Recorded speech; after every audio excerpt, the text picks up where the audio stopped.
नमस्कार विद्यार्थी मित्रांनो, तुमचं स्वागत आहे जय हिंद पाठशाला या यूट्यूब चॅनलमध्ये. सध्याला आपण भारतीय संविधान म्हणजेच इंडियन पॉलिटी अभ्यासत आहोत, जी की लाईन टू लाईन आहे, ज्यामध्ये तिसरा धडा आहे राजघटनेची प्रमुख वैशिष्ट्य, जो आज आपण अभ्यासणार आहोत. चला तर मग सुरुवात करूया आजच्या व्हिडिओला. तत्पूर्वी जर तुम्ही आमच्या चॅनलवर नवीन असाल तर चॅनलला सबस्क्राईब करा, जास्तीत जास्त गरजू मित्रांपर्यंत शेअर करा आणि व्हिडिओ आवडल्यास लाईक करायला मात्र विसरू नका. सार्वत्रिक प्रौढ मताधिकार. भारतीय राजघटनेनुसार लोकसभा आणि राज्य विधानसभेच्या निवडणुका सार्वत्रिक प्रौढ मताधिकाराच्या आधारे घेतल्या जातात. 18 वर्ष पूर्ण केलेल्या प्रत्येक नागरिकाला जात, वंश, धर्म, लिंग, साक्षरता, संपत्ती यांच्या आधारे कोणताही भेदभाव न करता मतदान करण्याचा हक्क आहे. 61वे घटनादुरुस्ती अधिनियम 1988 अन्वये मताधिकाराची वयोमर्यादा 1989 मध्ये 21 वरून 18 वर्ष करण्यात आली. देशाचा अवाढव्य आकार, खूप लोकसंख्या, प्रचंड गरिबी, सामाजिक असमानता आणि बहुतांशी निरक्षर हे घटक लक्षात घेता सार्वत्रिक प्रौढ मताधिकारावर लागू करणे हा घटनाकारांनी केलेला धाडसी व लक्षणीय प्रयोग होता. सार्वजनिक प्रौढ मताधिकारामुळे लोकशाहीचा पाया व्यापक होता. सर्वसामान्य लोकांचा स्वाभिमान व प्रतिष्ठा वाढते. समानतेच्या तत्त्वाचे समर्थन होते.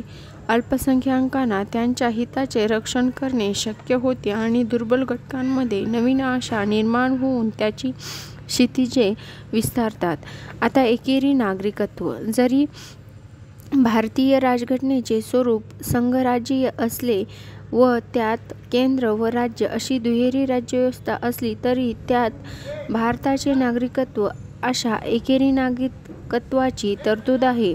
अमेरिकेसारख्या देशात व्यक्ती केवळ अमेरिकेची नागरिक नसते, तर ती ज्या विशिष्ट राज्यातील रहिवासी असते त्या राज्याचीही ती नागरिक असते. त्यामुळे व्यक्तीची निष्ठा राज्य व केंद्र अशा दोघांप्रती असते आणि केंद्र व राज्य दोघांनी दिलेल्या हक्कात ती उपभोग घेते. भारतामध्ये मात्र कोणत्याही राज्यात जन्म झाला असेल किंवा कोणत्याही राज्यात वास्तव्य असले तरी सर्व नागरिकांना पूर्ण देशभरात नागरिकत्वाचे समान राजकीय आणि नागरी अधिकार असतात आणि आदिवासी क्षेत्रे, जम्मू आणि काश्मीर इत्यादी वगळता त्यांच्यात कोणतेही भेदभाव केले जात नाही. एकेरी नागरिकत्व आणि सर्व लोकांना समान हक्क अशी राजघटनेत तरतूद असली तरी भारतात सांप्रदायिक दंगे, वर्ग संघर्ष, जातीमधील वैमनस्य, भाषिक दंगली व वांशिक विवाद दिसून येतात. भारत हे संयुक्त व एकात्मिक राष्ट्र असले हे घटनाकारांनी उराशी बाळगलेले स्वप्न पूर्णतः प्रत्यक्षात आलेले नाही, असा याचा अर्थ होतो. स्वतंत्र संस्था. भारतीय राजघटनेने केंद्र व राज्य सरकारची कायदेमंडळ, कार्यकारी यंत्रणा आणि न्यायव्यवस्था अशा शासनाच्या तिन्ही अंगांची तरतूद तर केली आहेच, शिवाय काही स्वतंत्र संस्थांचीही तरतूद केली आहे. अशा संस्था भारत सरकारच्या लोकशाही पद्धतीच्या संरक्षण व्यवस्था व्हाव्यात असे राजघटनेला अपेक्षित आहे. या संस्था खालीलप्रमाणे आहेत. 1. निवडणूक आयोग. संसद, राज्य विधिमंडळे, राष्ट्रपती व उपराष्ट्रपती यांच्या मुक्त व न्याय्य निवडणुकीतील सुनिश्चित करण्यासाठी. 2. म्हणजे भारताचा महालेखापरीक्षण. केंद्र व राज्य सरकारचे लेखापरीक्षण करण्यासाठी तो सार्वजनिक निधीचा संरक्षक असतो आणि सरकारी खर्चाच्या कायदेशीर बाबी व औपचारिकरित्या विषयी टिप्पणी करतो. 3. म्हणजे केंद्रीय लोकसेवा आयोग. अखिल भारतीय लोकसेवामध्ये आणि वरिष्ठ नागरी सेवामध्ये भरतीसाठी परीक्षा घेण्यासाठी तसेच राष्ट्रपतीला शिस्तभंगासंबंधी सल्ला देण्यासाठी. 4. म्हणजे राज्य लोकसेवा आयोग. राज्य लोकसेवामध्ये भरतीसाठी परीक्षा घेण्यासाठी व राज्यपालाला शिस्तीसंबंधी सल्ला देण्यासाठी प्रत्येक राज्यात निश्चित कार्यकाळ, निश्चित ठरविलेल्या सेवासाठी भारताच्या सिंचित निधीतून खर्च करणे अशा विविध तरतुदीतून राजघटना या संस्थेचे स्वतंत्र व सुनिश्चित करते. आणीबाणीची तरतूद राष्ट्रपतीस साधारणतः परिस्थितीत प्रभावीरित्या हाताळता यावी या दृष्टीने भारतीय राजघटनेत आणीबाणीविषयक तपशीलवार तरतुदी आहेत. देशाचे सार्वभौम, एकता, अखंडता, सुरक्षितता, लोकशाही, राजकीय व्यवस्था आणि राजघटना याचे संरक्षण करणे हा या तरतुदी समाविष्ट करण्यामागचा हेतू आहे. राजघटनेमध्ये 3 प्रकारची आणीबाणी परिस्थिती सांगितलेली आहे. एक म्हणजे युद्ध, परकीय आक्रमण आणि स्वतंत्र सशस्त्र उठाव यामुळे उद्भवणारी राष्ट्रीय आणीबाणी 352 कलम. दुसरं म्हणजे राज्यातील घटनात्मक यंत्रणा कोलमडून उद्भवणारी राज्यातील आणीबाणी, राष्ट्रपती राजवट कलम 356 किंवा केंद्राच्या आदेशाचे पालन करण्यात आलेले अपयश 365 कलम.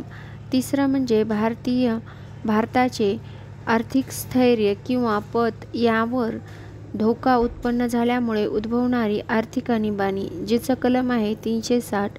आणीबाणीच्या परिस्थितीमध्ये केंद्र सरकार सर्वात बलवान होते. राज्य पूर्णपणे केंद्राच्या नियंत्रणाखाली येते. अशा परिस्थितीत राजघटनेत औपचारिक दुरुस्ती न करता संघराज्य संरचना एकात्मिक संरचना बनते. सर्वसामान्य स्थितीत संघराज्य असणारे राज्यव्यवस्थेचे स्वरूप आणीबाणीच्या काळात एकात्मिक स्वरूपात परिवर्तित होते. हे भारतीय राजघटनेचे विलक्षण वैशिष्ट्य आहे. त्रिस्तरीय सरकार इतर संघराज्यीय राजघटनेप्रमाणे सुरुवातीला भारतीय राजघटनेमध्ये दुरुस्ती राज्यव्यवस्थेची तरतूद होती आणि केंद्र व राज्य यांचे संघटन आणि अधिकार याबाबत तरतुदी होत्या. पुढील काळात 73वी घटनादुरुस्ती अधिनियम 1992 व 74वी घटनादुरुस्ती अधिनियम 1992 अन्वये सरकारच्या 3ऱ्या स्तराचा स्थानिक समावेश करण्यात आला. अशी व्यवस्था जगातील इतर कोणत्याही राजघटनेत आढळत नाही.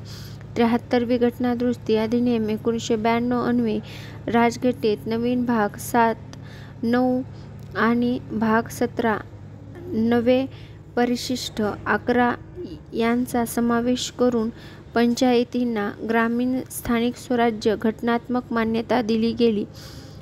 त्याचप्रमाणे 74वी घटनादुरुस्ती अधिनियम 1992 अन्वये राजघटनेत नवीन भाग 9A आणि नवे परिशिष्ट 12 यांचा समावेश करून नगरपालिका, शहरी स्थानिक सरकार घटनात्मक मान्यता दिली. सहकारी संस्था 97वी घटनादुरुस्ती अधिनियम 2011 अन्वये सहकारी संस्थांना घटनात्मक दर्जा आणि संरक्षण दिले. या संदर्भात राजघटनेत खालील 3 बदल करण्यात आले. एक म्हणजे सहकारी संस्था स्थापन करण्याचा अधिकार मूलभूत अधिकार करण्यात आला, कलम 19. दुसरं म्हणजे सहकारी संस्था चालना देण्यासाठी राजधोरणाच्या नवीन मार्गदर्शक तत्त्वाचा समावेश करण्यात आला, म्हणजेच कलम 43B. तिसरं म्हणजे याद्वारे राजघटनेमध्ये सहकारी संस्था या शीर्षकाला नवीन भाग 9B यांचा समावेश करण्यात आला, कलम 243 ZH ते 243 ZDT. देशातील सहकारी संस्था लोकशाही पद्धतीने व्यावसायिकरित्या स्वायत्तपणे आणि आर्थिकदृष्ट्या सुयोग्य पद्धतीने कार्य करतील हे सुनिश्चित करण्यासाठी या नवीन 9B मध्ये विविध तरतुदी आहेत. यामध्ये बहुराष्ट्रीय सहकारी संस्थांसाठी संसदेला आणि इतर सहकारी संस्थांसाठी राज्य विधिमंडळांना योग्य कायदा करण्याचा अधिकार देण्यात आला आहे. 44वी घटनादुरुस्ती अधिनियम 1978 अन्वये मोर्चा, अंतर्गत शांतता या शब्दाच्या जागी सशस्त्र उठाव असे नवे शब्द समाविष्ट करण्यात आले. राजघटनेच्या भाग 9 मध्ये प्रत्येक राज्यामध्ये पंचायतीच्या त्रिस्तरीय प्रणालीची तरतूद करण्यात आली, म्हणजेच ग्राम स्तरावर, मध्यम स्तरावर व जिल्हा स्तरावर पंचायती.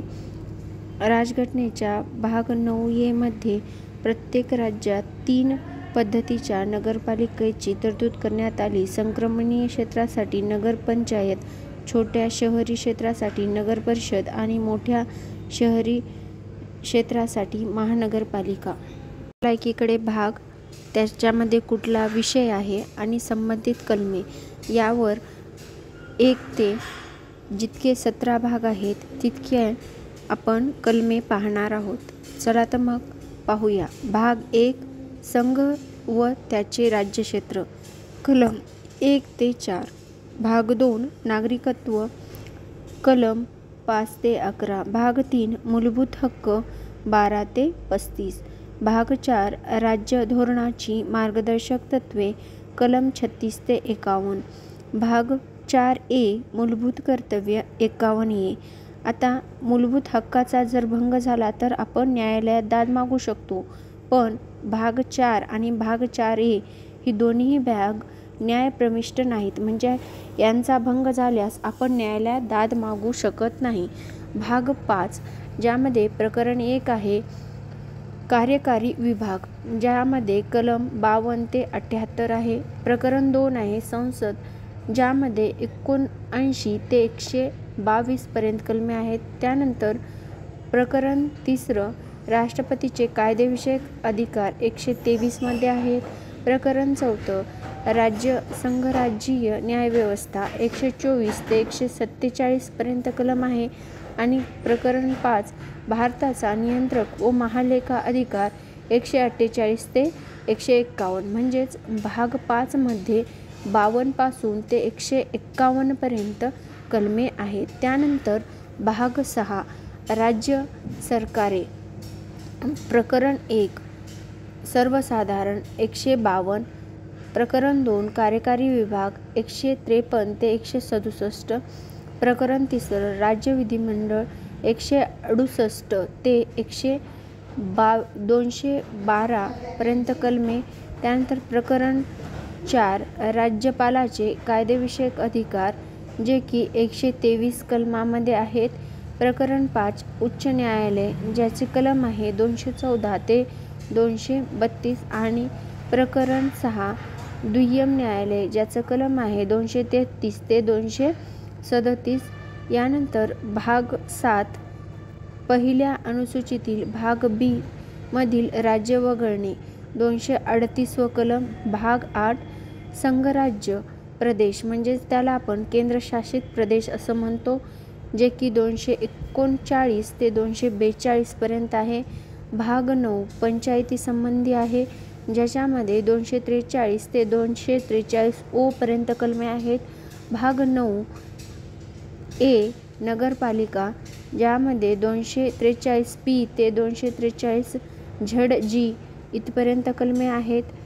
भाग 9B सहकारी संस्था, ज्यामध्ये 243 ZH ते 243 ZT पर्यंत कलमे आहेत. त्यानंतर भाग 10 अनुसूचित आणि आदिवासी क्षेत्रे 244 ते 244 A. त्यानंतर भाग 11 केंद्र व राज्य यांचे संबंध 245 ते 263, ज्यामध्ये 2 प्रकरणे सुद्धा आहेत. पहिलं प्रकरण म्हणजे कायदे विषयक संबंध 245 ते 255. आणि प्रकरण 2 म्हणजे प्रशासकीय संबंध 256 ते 263. यानंतर भाग 12 वित्त मालमत्ता करनामे व खटले 264 ते 300 A. यामध्ये प्रकरण 1 आहे वित्त 264 ते 291. प्रकरण 2 आहे ऋण 292 ते 293. प्रकरण 3 आहे मालमत्ता करनामे अधिकार देणी 294 ते 300. आणि कायदेशीर जबाबदाऱ्या आणि खटले या सर्व प्रकरण 3 मध्ये आहेत. आणि प्रकरण 4 मध्ये आहे मालमत्तेचा अधिकार, जो की मूलभूत हक्क होता, पण घटनादुरुस्ती होऊन 300 A मध्ये मालमत्तेचा अधिकार देण्यात आलेला आहे. यानंतर भाग 13 व्यापार वाणिज्य आणि भारतातील क्षेत्रातील व्यवहार 301 ते 307.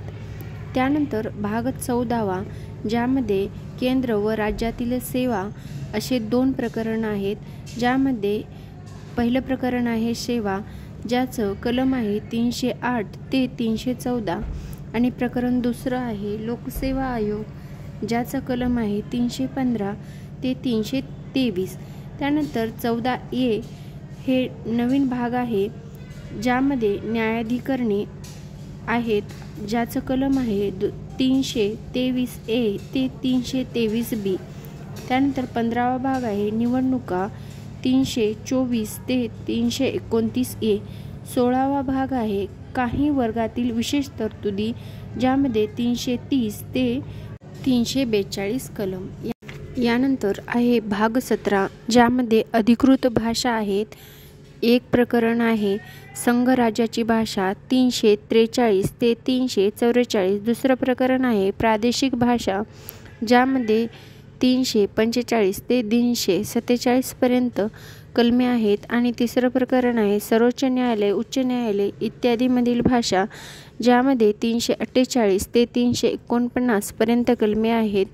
चौथं प्रकरण आहे विशेष आदेश, ज्यामध्ये 350 ते 351 पर्यंत कलमे आहेत.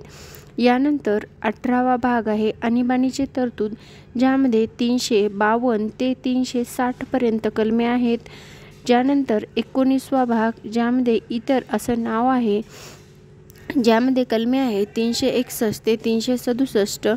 20व्या भागामध्ये आपल्याला सर्वांना माहिती आहे घटना दुरुस्ती आहे, ज्याचं कलम आहे 368. 21व्या भागामध्ये आहेत तरतुदी संक्रमणीय आणि विशेष तरतुदी, ज्याचं कलम आहे 369 ते 392. आणि 22व्या भागामध्ये आहे लघु शीर्षक लागू होणे, हिंदीतील अधिकृत घटना व रद्द करणे, ज्याचा कलम आहे 393 ते 395. भाग 2 मधील राज्यातील संबंधित भाग 7 हा सन 1956च्या 7व्या घटनादुरुस्ती अन्वये वगळण्यात आलेला आहे. भाग 4A आणि भाग 14A ही दोन्ही भाग सन 1976च्या 42व्या घटनादुरुस्ती अन्वये समाविष्ट करण्यात आले आहे. तर भाग 9A सन 1992च्या 74व्या घटनादुरुस्तीने समाविष्ट केला, तर भाग 9B हा 2011च्या 97व्या घटनादुरुस्तीने समाविष्ट करण्यात आलेला आहे. संविधानातील सर्व परिशिष्टे आणि त्यातील तरतुदी किंवा त्यातील विषय आणि कलमे पाहणार आहोत. तर परिशिष्ट 1 मध्ये 1 आहे राज्याची नावे व त्याचे क्षेत्रीय अधिकार कक्ष. दुसरा आहे विषय संघराज्य, प्रदेश व त्याची क्षेत्रे.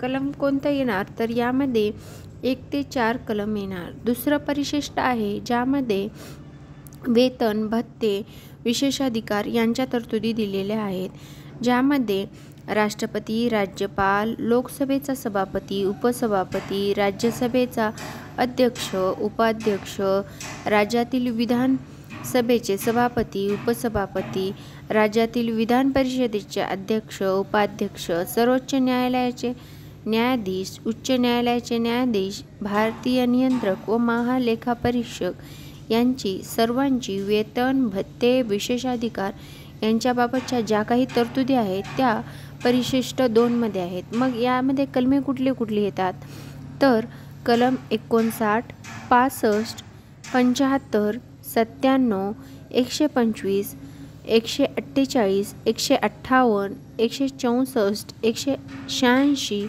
221 इत्यादी कलमे येतात.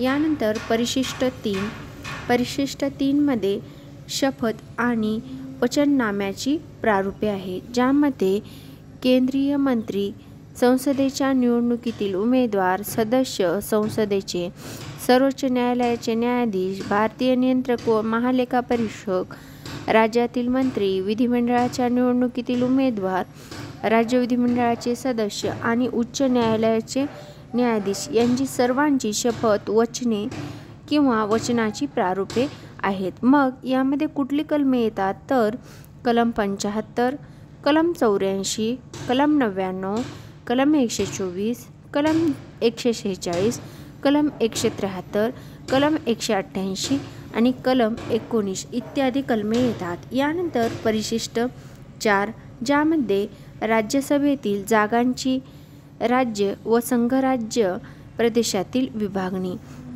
ज्यामध्ये कलम 4 व कलम 80 हे 2 कलमे येतात। त्यानंतर परिशिष्ट 5 ज्यामध्ये अनुसूचित क्षेत्रे व अनुसूचित जमाती यांच्या प्रशासन व नियंत्रणासंबंधी तरतुदी दिलेल्या आहेत, ज्यामध्ये कलम 244 येतं।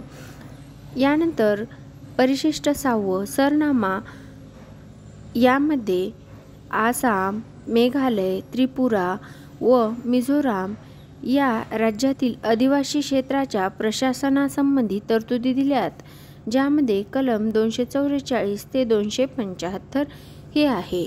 यानंतर परिशिष्ट 7 ज्यामध्ये सूची दिली, केंद्र सूची, राज्य सूची आणि समवर्ती सूची। यानुसार केंद्र व राज्य यांच्या अधिकाराची विभागणी सद्यस्थितीमध्ये केंद्र सूचीमध्ये 100 विषय आहेत। सुरुवातीला 97 होते, नंतर 100 झाले। राज्य सूचीमध्ये 61 विषय आहेत, सुरुवातीला 66 विषय होते, तर समवर्ती सूचीमध्ये 52 विषय आहेत, जे की सुरुवातीला 47 होते।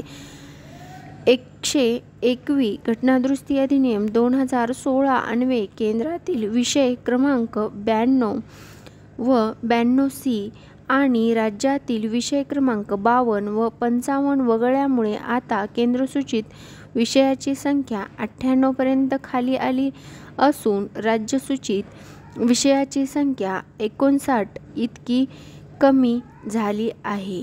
समवर्ती सूचीतील विषयांची संख्या 52 इतकी राहिली आहे।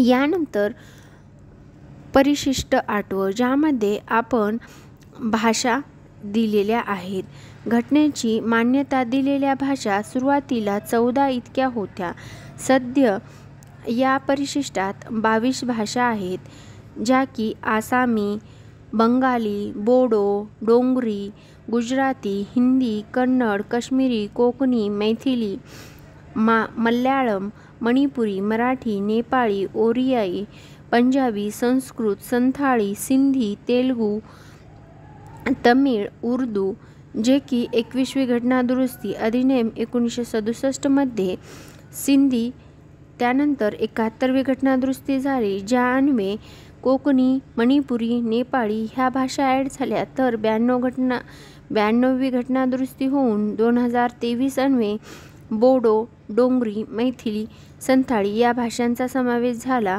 आणि 8व्या परिशिष्टेमध्ये 96वी घटनादुरुस्ती होऊन 2011 रोजी ओरियाई भाषेचा ओडिया असे नाव देण्यात आलेले आहे। आता सद्यस्थितीमध्ये 8व्या परिशिष्टामध्ये 22 भाषा आहेत, ज्याच्या आपण घटनादुरुस्ती सहित पाहिलेला आहे। त्यानंतर 9वं परिशिष्ट आहे जमीन सुधारणाविषयी आणि जमीनदारी पद्धत रद्द करण्याविषयी।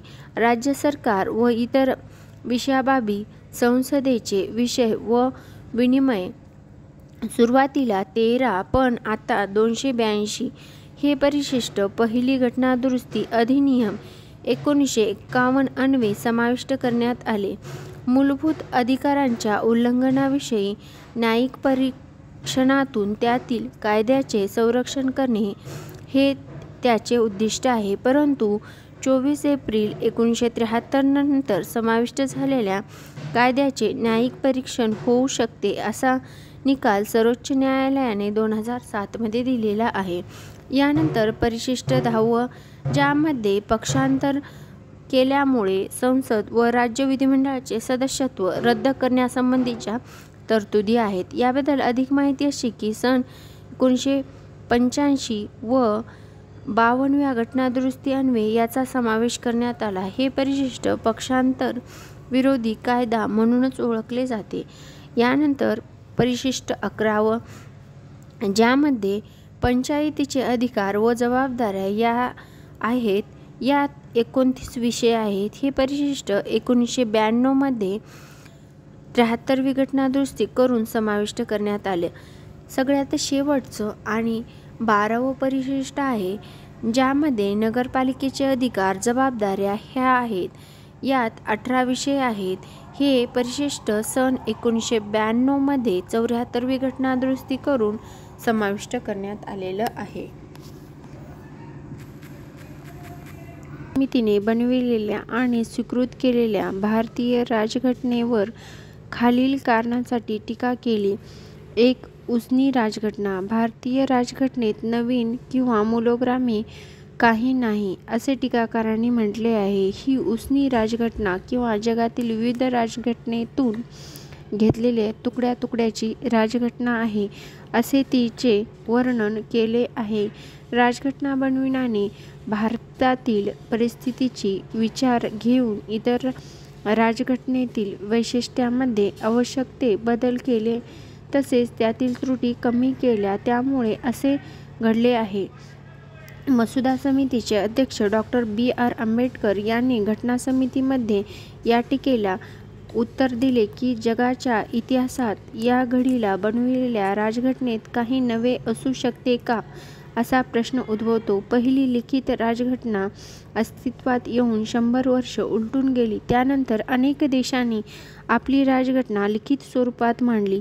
राजघटनेची व्याप्ती काय असावी हे निश्चित झाले आहे. त्याचप्रमाणे राजघटनेची मूलतत्त्वे काय असतात याला जगभर मान्यता मिळाली आहे. हे सर्व लक्षात घेता सर्व राजघटनेतील प्रमुख तरतुदी यांसारख्या वाटतील. अलीकडच्या काळात बनविलेल्या राजघटनांमधील नव्या गोष्टी म्हणजे फक्त उणिवा दूर करण्यासाठी व देशाच्या आवश्यकतेनुसार केलेले बदल होत. इतर देशाच्या राजघटनेची डोळे झाकून नकल केली आहे हा आरोप निश्चितपणे राजघटनेच्या पुरेशा अभ्यासाशिवाय केलेला आहे याची मला खात्री आहे. दुसरं म्हणजे 1935 या कायद्याची नक्कल. राजघटनेकारांनी भारताच्या राजघटनेत भारत सरकारचा कायदा 1935 मधील अनेक तरतुदींचा समावेश केला आहे असे टीकाकारांनी म्हटले आहे. त्यामुळे त्यांनी राजघटनेला 1935च्या कायद्याची नकली प्रत किंवा 1935च्या कायद्याची सुधारित आवृत्ती असं म्हटलं आहे. उदाहरणार्थ भाषा आणि आशय याबाबतीत भारताची राजघटना जवळजवळ 1935च्या कायद्यासारखीच आहे असे निरीक्षण एन. श्रीनिवासन यांनी नोंदविले. भारताची राजघटना भारत सरकारचा कायदा 1935 मधून थेट घेतली आहे. हे अनेक तरतुदी तर शब्दशः जशाच्या तशा घेतल्या आहेत असे ब्रिटिश कायदेतज्ञ सर आयव्हर जेनिंग यांनी म्हटले आहे. राजघटना म्हणजे केवळ प्रौढ मताधिकारांचा समावेश केलेला भारत सरकारचा 1935चा कायदा आहे असे घटना समितीचे सदस्य P.R. देशमुख यांनी म्हटलेले आहे. त्यावर डॉ. B.R. आंबेडकर यांनी घटना समितीत वरील टीकेला पुढील प्रमाणे उत्तर दिले. घटनेच्या मसुद्यात भारत सरकारचा कायदा 1935 मधील बराचसा भाग घेतला आहे. याबद्दल दिलगिरी व्यक्त करण्याची आवश्यकता नाही. दुसऱ्यापासून येण्याबद्दल लाज वाटण्यासारखे काहीही नाही. यात कोणतेही चर्यकर्म नाही. राज्यघटनेमध्ये मूलभूत संकल्पनांबाबत कोणाकडेही स्वामित्वाचा अधिकार नाही. भारत सरकारचा कायदा 1935 मधून घेतलेल्या तरतुदी मुख्यतः प्रशासनाच्या तपशिलासंबंधित आहेत. याबद्दल मी दिलगिरी आहे. तिसरं म्हणजे भारतीय किंवा भारतविरोधी. राजघटनेत भारतातील राजकीय परंपरा किंवा विचारधारा प्रतिबिंबित होत नसल्याने ही राजघटना अभारतीय किंवा भारतविरोधी आहे असे टीकाकारांनी म्हटलेले आहे. राजघटनेच्या परदेशी स्वरूपामुळे ती भारतीय परिस्थितीला योग्य ठरत नाही व लागू पडत नाही असे त्यांनी म्हटले आहे. आम्हाला वीणा किंवा सतार यांचे संगीत हवे होते, पण ते इंग्रजी घोष विषयाचे संगीत आहे. घटनाकारांचे शिक्षण त्या पद्धतीने झाले होते हे त्याचे कारण आहे असे घटना समितीचे सदस्य के. हनुमंतय्या यांनी या संदर्भात म्हटले. त्याचप्रमाणे पश्चिमेचे गुलामी अनुकरण, त्याहून पश्चिमेला गुलामी शरणागती असे टीका लोकनाथ मिश्रा या घटना समितीच्या आणखीन एका सदस्याने केली आहे. या व्यतिरिक्त राजघटनेचा मसुदा ज्या आदर्शांवर आधारलेला आहे त्याचे मूळ भारतीय विचारधारेशी कोणतेही नाते दिसत नाही. ही राजघटना अयोग्य आहे असे दिसून येईल आणि अंमलात आल्यावर थोड्याच काळात कोलमडून पडेल असे लक्ष्मीनारायण साहू या घटना समितीच्या सदस्याने म्हटले आहे. चौथं म्हणजे गांधीवादी नसलेली राजघटना. या राजघटनेत राष्ट्रपिता महात्मा गांधी यांचे तत्त्वे व आदर्श नाहीत व त्यामुळे ती गांधीवादी नाही असे टीकाकारांनी म्हटले आहे. राजघटना ग्रामपंचायत आणि जिल्हा पंचायत यांच्यावर आधारलेली हवी होती असे त्यांचे मत आहे. ज्या प्रकारची राजघटना गांधीजींना नको होती व त्यांना अपेक्षित नव्हती, नेमक्या त्याच प्रकारची ही राजघटना आहे असे वर उल्लेख केलेल्या घटना समितीचे सदस्य के. हनुमंतय्या यांनी या संदर्भात म्हटले आहे. आंबेडकरांच्या गांधीजींच्या चळवळीत सहभाग नव्हता आणि गांधीजींच्या आदर्शांना त्यांचा विरोध होता. या त्रुटी ही कारणे आहेत असे घटना समितीचे आणखीन एक सदस्य टी. प्रकाशमय यांनी म्हटले आहे. पाचवं म्हणजे अवाढव्य आकार. भारतीय राजघटना खूपच मोठी आणि तपशीलवार आहे व त्यात काही अनावश्यक बाबी आहेत असे टीकाकारांनी म्हटले आहे. उसने घेतलेल्या तरतुदी दरवेळी योग्य प्रकारे निवडल्या नाहीत. सर्वसामान्यपणे बोलायचे तर यामुळे राजघटना खूपच मोठी आणि क्लिष्ट झाली आहे असे निरीक्षण ब्रिटिश घटनातज्ञ सर जेनिंग आयव्हर यांनी नोंदविलेले आहे. आपल्या समितीसाठी हाती हे चिन्ह स्वीकारले आहे. आपली राजघटना जगातील सर्वात अवाढव्य राजघटना आहे यांच्याशी हे सुसंगत आहे असे घटना समितीचे सदस्य एच. बी. कामत यांनी म्हटले आहे. आपली राजघटना अवाढव्य असावी यांच्याशी समिती सहमत नसावी याची मला खात्री आहे असे त्यांनी म्हटले आहे. पाचवं आहे वकिलांचे नंदनवन. भारताची राजघटना खूपच क्लिष्ट व कायद्यात्मक आहे असे टीकाकारांनी म्हटले आहे. घटनेत वापरलेली कायद्याची भाषा व वाक्यरचना याची ती खूप गुंतागुंतीची झाली आहे असे त्यांचे मत आहे. हे वकिलांचे नंदनवन आहे असे उल्लेख केल्यावर सर आयव्हर जेनिंग यांनी म्हटले आहे. या मुद्द्यावर लोकविवाद करतील. लोकांचा न्यायालयाकडे जाण्याचा कल वाढेल. लोक सत्याने वागणार नाहीत. सत्य व अहिंसेच्या मार्गावरून लोक परावर्तित होण्याची अधिक शक्यता आहे. मी तर असे म्हणेन की वकिलाचे नंदनवन आहे. याने विवादाचे मार्ग खुले होतील आणि आपल्या सक्षम व बुद्धिमान वकिलांना भरपूर काम मिळेल असे घटनाकारांची सदस्य एच. के. माहेश्वरी यांनी या संदर्भात म्हटले आहे. डॉ.